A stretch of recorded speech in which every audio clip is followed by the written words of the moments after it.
And now we have our SPSS in front of us. We're looking at voting intention U.S. Senate.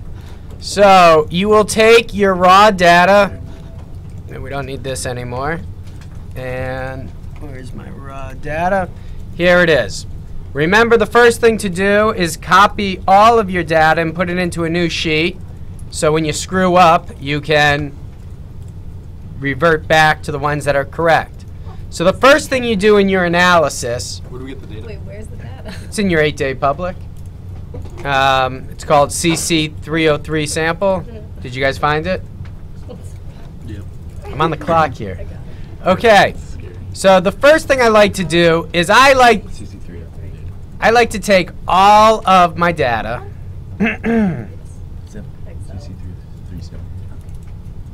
I take all of it. I copy it, and I'll come over to my data view, and I paste it in. Okay? And now that I have my data in, I will go to Analyze. I go to my descriptives, my frequencies. I'll highlight all of my frequencies by holding the Shift key. I'll move them over to the variables. And from there, I will click OK. And now I can see sort of what I've got cooking over here. Roberts is the Republican. Orman is the Democrat. Here you got Davis is the Democrat, or is the Independent. Brownback is the Republican. You've got your parties, and we've got our gender. Looks nice. The next thing, because you don't have some of the programs that I have, is you will take your three demographic points, voting intention, party, and gender, move them over to your rows, and then you'll move over your U.S. Senate and governor, and then you'll click on cells. We'll click on row, click continue, we click OK. Can you slow down like the tiniest bit? That's why it's on recording. And you will see that these are your cross tabs. You can look at your voting intention and how it crosses with governor. And then you'll look at your party affiliation, how that crosses. Because remember, this is the independent variable on the left, and the dependent variable is across the top in your columns. Then you will go back to your data. What I like to do, I'll show you guys a little shortcut because I like you. You will hold this, and if you click and hold down the control button, you're highlighting all of these images. You click copy. We go back. We go to an Excel sheet. You paste it in, and you've taken. Remember, I taught you how to export your data. Well, this is just a faster way of exporting. This is in Excel, right? This is back in Excel. You rename this. You're going to rename this raw results. Which crosstab do we say? Yeah, what crosstab? You cross-tab your demographics with your, so you can see up here. So your rows are your independent variables, like voting intention, party, and gender.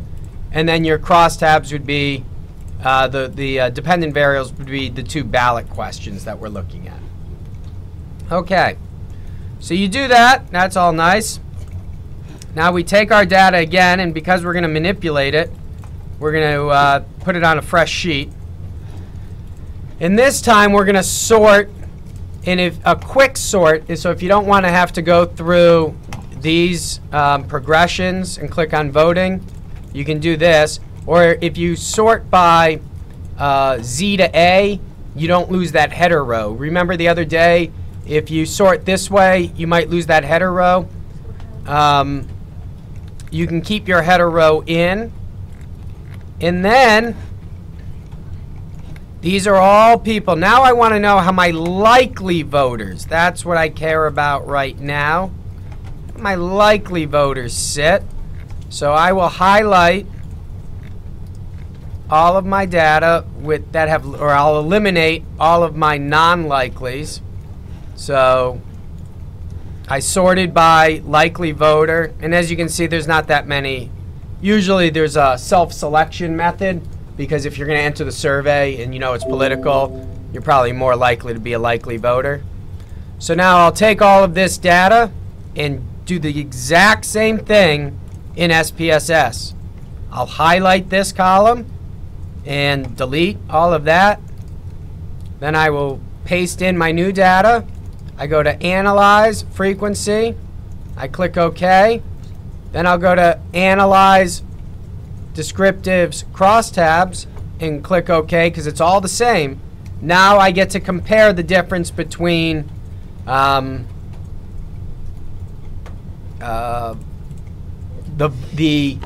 likely voter and a data set that has everybody in it.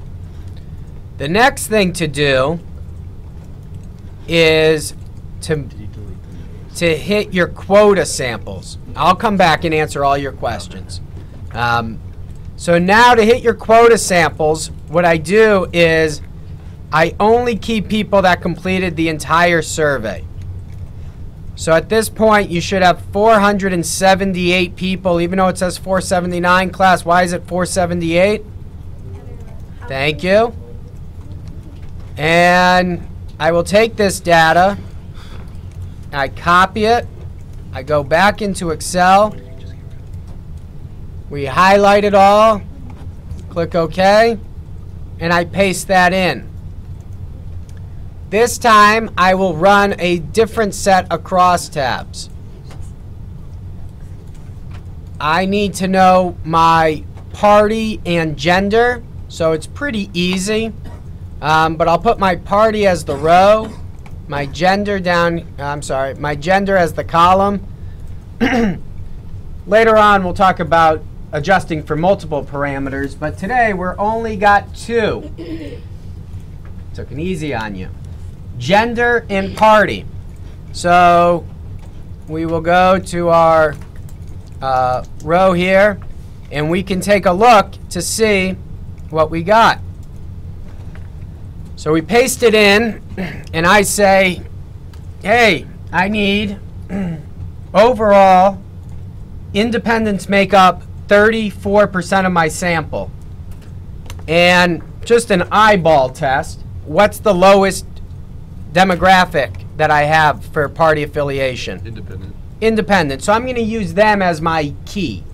So I take, remember, the old equal sign, 53, and I divide it by the size of my independent, and that number is, how many independents?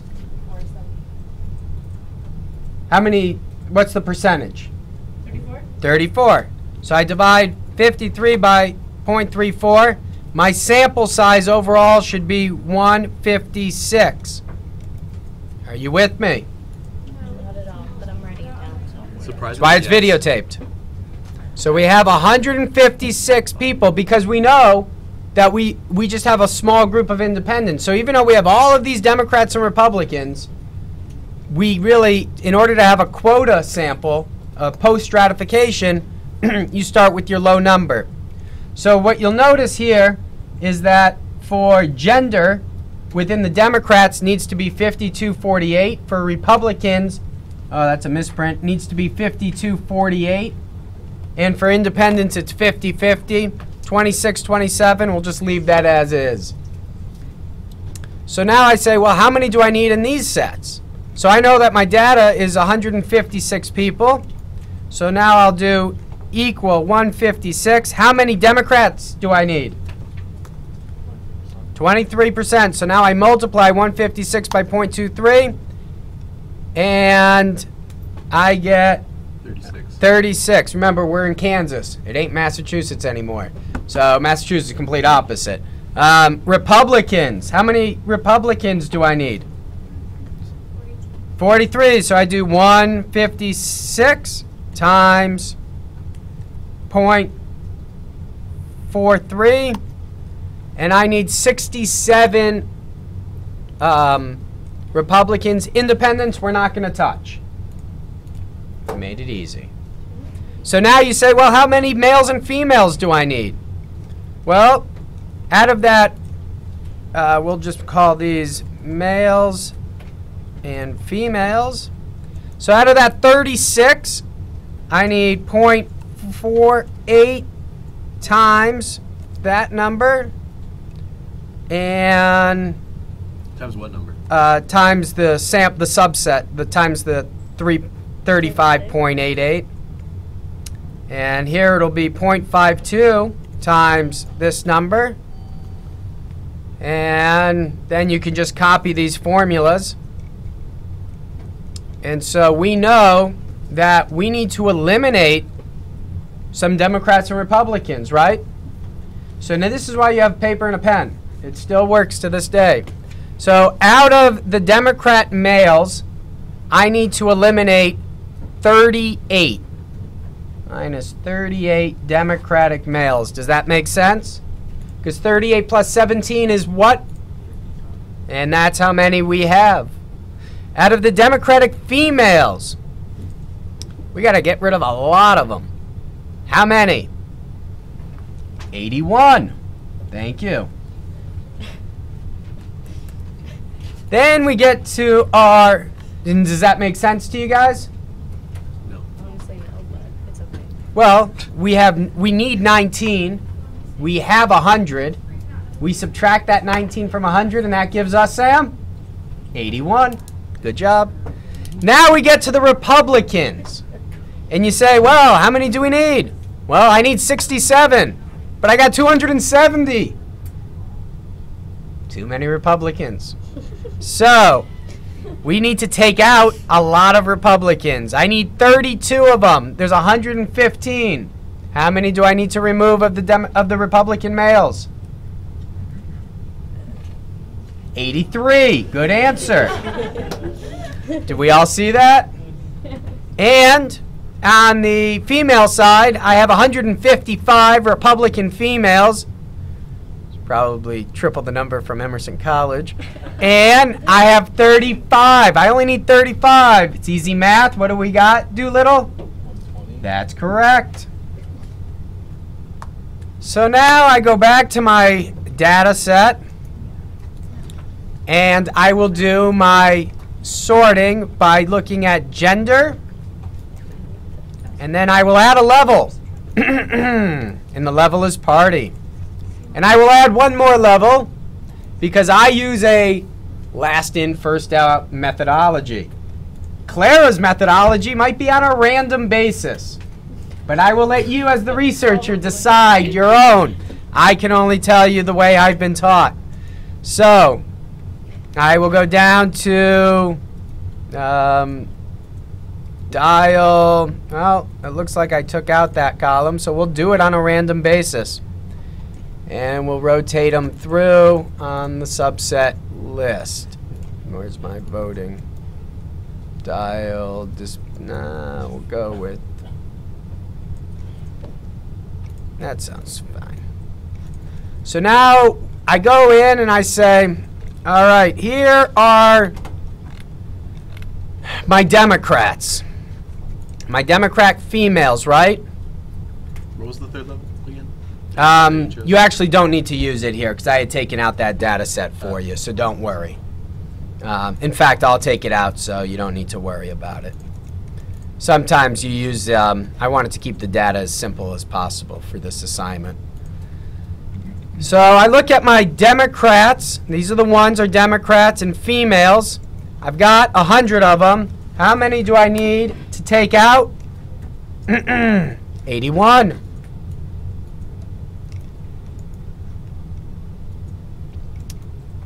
There you go.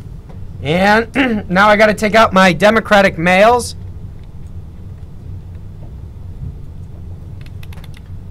What am I up to? Oh, these are my Republican females. Got a lot of Republican females. Sound like Romney. I got binders of women. I got to use that joke twice today. The 120 Republicans, I take them out. And now I'll look at my Now, those are my independents, not going to touch them. Now I look at my gender. And these are my males, my Democratic males. Got to take out 38 of you. So we'll go right here. Scroll up. And you can see pretty quickly how you can find these numbers. As you scroll up, it's pretty easy to eliminate. And then I get to take out 83 Republican males. And there's my 83. How? Because, that's a good question. Is it?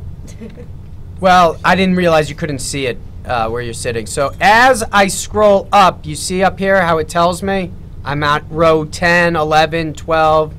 Can you guys, you can't see that. You can sort of see it. Let's really blow this up. Oh, wait, you mean the left side? The left side. Yeah. You see how I scroll up? You see these numbers up here? Yep. That's 10, 11, 12, 13, 34, 48, 90, and 83. Do you see where it says 83? Just 32. No. 83 rows. You guys can't see that. No. When you do it, you'll see it perfectly and you'll be Oh, amazed. the little thing that's popping up? That's right. Let's see if we can zoom in to 200. Wow. Those are some shit. I can't even see where this thing goes. All right. So now, I got to edit that. All right. So, can you guys see it now? Yeah. So you see how as I move up, it tells you how many are coming out? Yep. Now, you just delete that.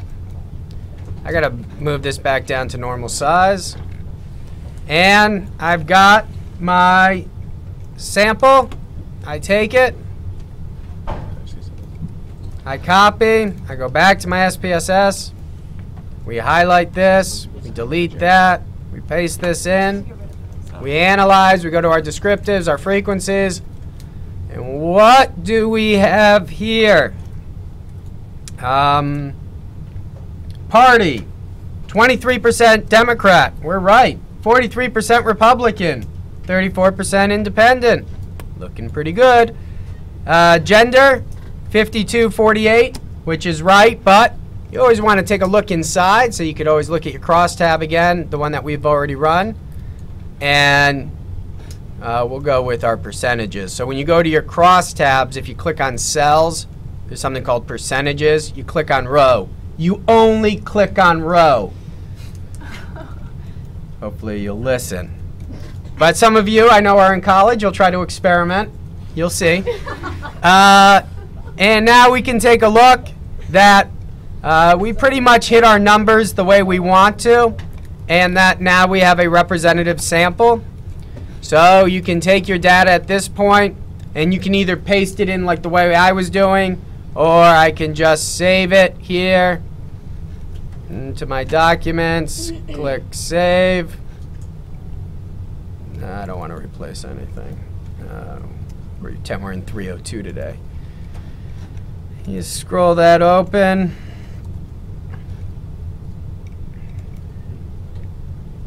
And when you're done, it should look like. And now, when you've taken out your data like this, you have to clean it up because you see these big chunks of stuff. Nobody wants to see this. So you start cleaning up, and I want you guys to learn your skills of cleaning up your data set. So you would take this out. This is our 617 people. So you take this out, and then you'll take out this, your crosstab, your case summary. Just run your crosstabs there. And you'll do that. So you'll end up with 3 sheets in your data. You're going to have so I'm going to take all of this data, copy or cut, because I like it all to be on different sheets. Just how I roll. So you take your data like this. So now you've taken your raw data, you've looked at it, you've taken your likely voter data, Because the reason why I have you look at both likely and your overall sample is because depending on the turnout, you might end up keeping in more data than you thought. And so we'll clean that up nicely.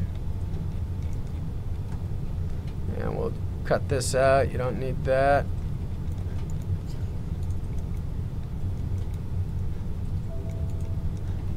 And now this is the final set that we have.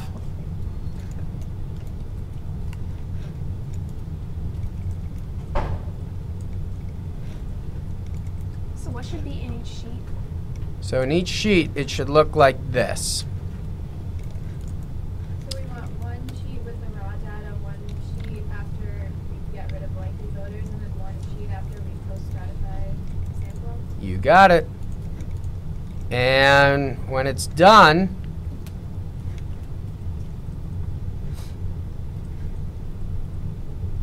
did I forget to run my frequencies? Yeah. This would be like a C plus, B minus right now. So I would have to get my frequencies in here. Oh no, here they are. I'm all set. And your crosstabs, you're all good. You put all of that in there, clean it all up, take out all of these. You know, if in doubt and you don't understand what the hell it is, you have to take it out. Because if a client ever asks you and you sit there, I don't know what that is, won't be your client much longer. So if in doubt, take it out. And then, so now you can take a look and you can say, all right, on the U.S. Senate race, Greg is beating Roberts, Pat, 53-38. If I just look at the likely voter without it being weighted, it's 9 points. And if I look at just my raw data, it is 9 points. So you can see that the race is a lot closer. So this is raw. So this is how you should label it, raw results. This one is likely results, because those are your likely voters. And then this one would be your quota results. And if you hand it in just like this, you will get an A on this assignment. And let's stop